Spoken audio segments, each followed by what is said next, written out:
મહારાજા કૃષ્ણકુમાર સિંહજી ભાવનગર યુનિવર્સિટીમાં એનએસયુઆઈના વિદ્યાર્થીઓએ મચાવ્યો હોબાળો। બીએસ સેમેસ્ટર 4ના પરિણામને લઈ એનએસયુઆઈએ વિરોધ પ્રદર્શન કર્યું। એનએસયુઆઈનો આરોપ છે કે બીએસ સેમેસ્ટરમાં ગ્રેસિંગ માર્ક્સ નથી આપવામાં આવ્યા। મોટી સંખ્યામાં વિદ્યાર્થીઓ નાપાસ થયા।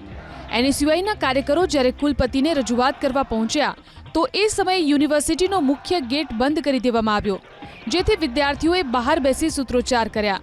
ભારે હોબાળા બાદ પોતાની ઓફિસમાંથી નીચે આવીને કુલપતિએ આવેદનપત્ર સ્વીકાર્યું હતું।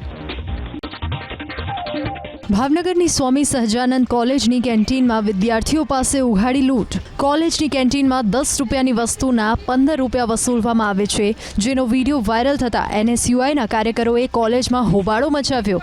આ સમયે કોલેજના આચાર્ય અને કાર્યકરો વચ્ચે ઉગ્ર બોલાચાલી થઈ। એનએસયુઆઈએ કોલેજના સંચાલકોને 24 કલાકનું અલ્ટિમેટમ આપ્યું।